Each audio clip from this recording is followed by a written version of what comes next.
Hi guys, it's Amy and you have found Amy Loves Crochet. Thank you so much for clicking on my video today. I do sincerely appreciate your time.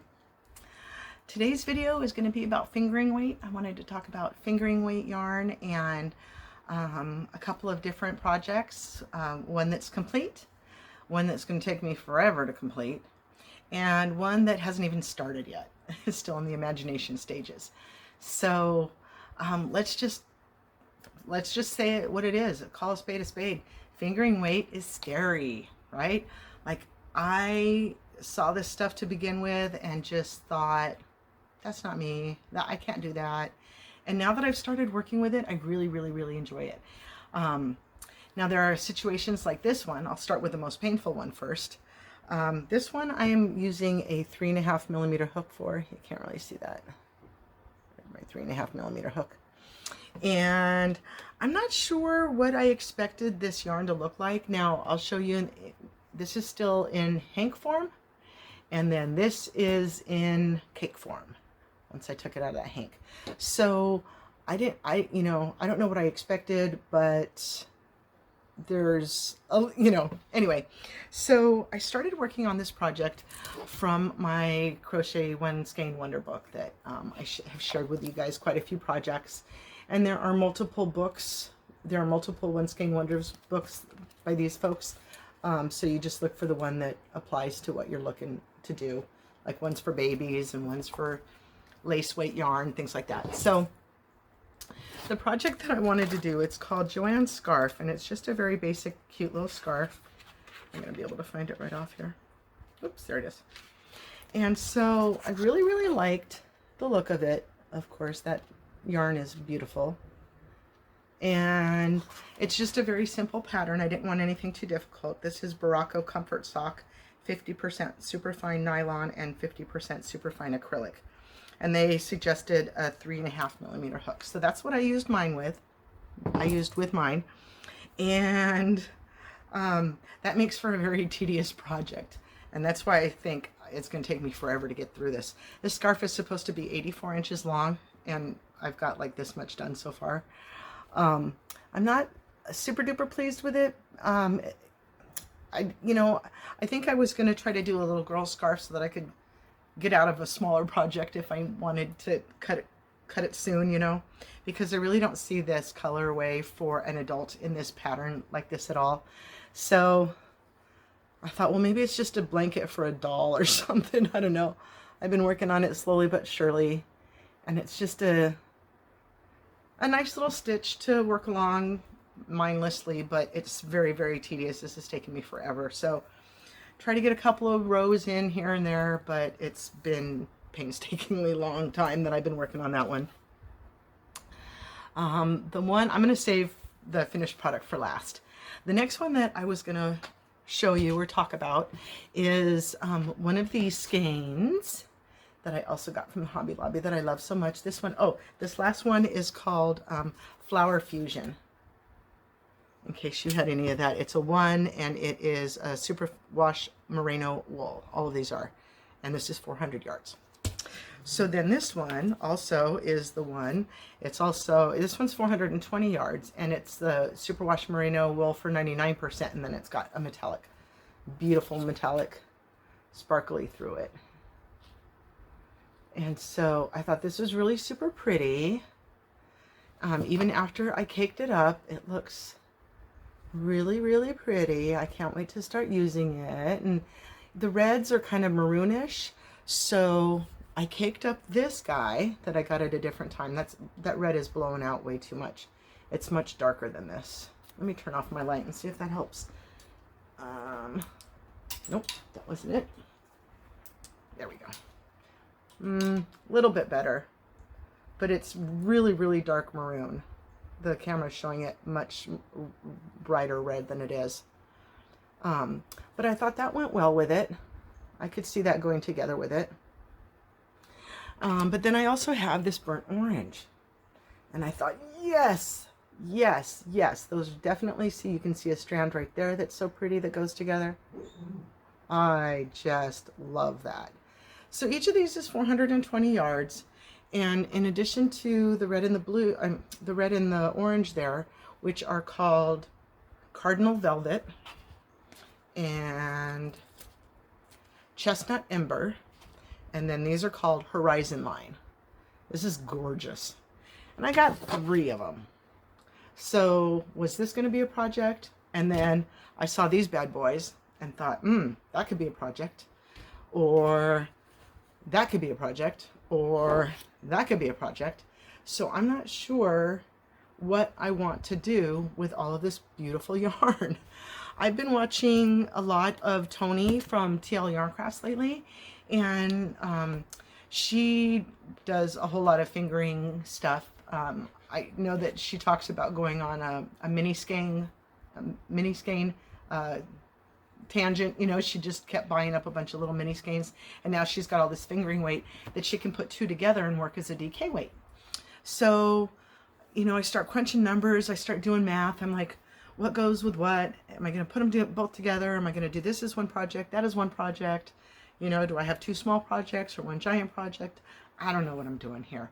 So if you see these colors and know how much yarn I've got, whoops, so 420 times 5 skeins, you know, and that would look so pretty to go together. I can't make up my mind. I just keep bouncing all around. So I keep looking at different projects and I don't know what I'm going to do with that. So if you have worked with that color combination and you put it together, or if you've held 2 strands of something, some fingering and worked it into a DK, let me know what patterns you worked with it.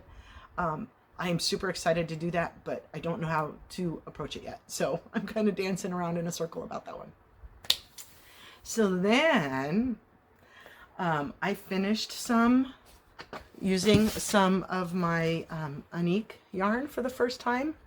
I bought this online on, you know, sight unseen, or I could see the pictures, but you never know what that looks like in real person. Here are the stats about the yarn. It is a really, really beautiful yarn. I'll insert some pictures here. I didn't take a picture of my hank before I broke it down and worked with it, but here are some pictures from online. And this pattern that I did is called, it's by Moogly, and it's called the Pixie Shawlette. And she used Red Heart Croquette yarn, which I had never heard of. This is what that looks like, and that one is a super fine cotton polyester metallic blend. So I thought to use my Unique yarn, and they don't have colorways for this. This was just color 3012. This is what I've got left, so you can see, like, I still had quite a bit. I should have weighed this for you. I'll weigh it and put in here what I actually used. But here, now see, how am I going to start doing this? Since I've introduced her. That's not far enough. Beep. So it's this great, here, I'll just take it off. Fail. It is a great asymmetrical shawl, and it starts down here with just a couple of stitches, and you work your way up and around. And I just thought this colorway was incredible. I could not have planned it out, you know. You can't always tell what it's going to look like. You know, you get a hank that's like super stripy or whatever, and you never know how the colors are going to fall. So this was a really easy one. Now, one of the other things that I had to come to terms with is the fact that I didn't want to just do double crochet. Here, let me fix this.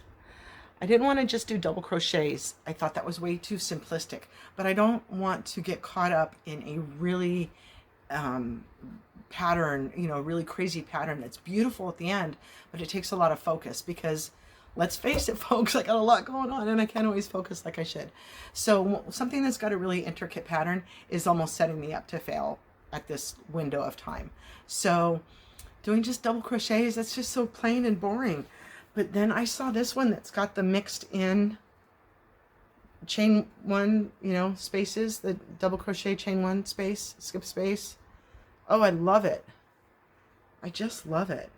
And so the measurements went right about on par with hers. It's 20 inches from here on down, and then 36.5 inches across from point to point, from here, from here to here is 36.5, and then she measures from this point down to the long end, and that's 39. So great project for me to kind of jump into the fingering, you know, get that knocked out, and it feels so nice. Look how pretty. It would go with just about anything.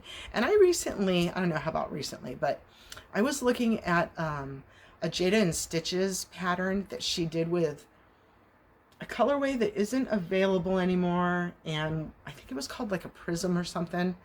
And I just kept thinking about that when I was working with this, because the colors are just so beautiful.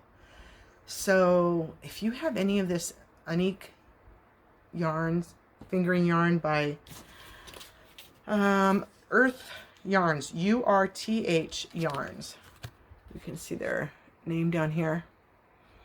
And yeah, so I got this online. There was a store that was a little brick and mortar, or a little personal dyeing.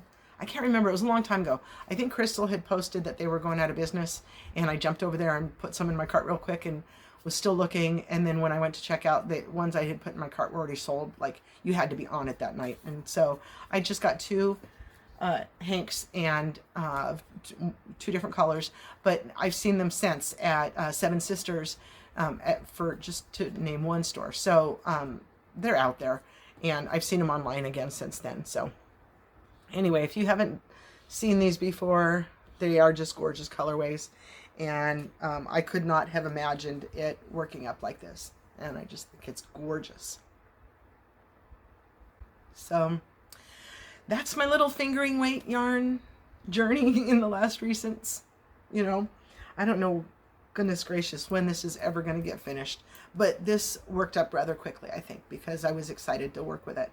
And now other fingering weights, you know, I've learned that you can work with a larger hook. You know, I think it's just so small, so I have to use this little tiny 3.5. No, this project was done with a 4, and I've seen other fingering weight being done with a 5 or a 5.5, even 6.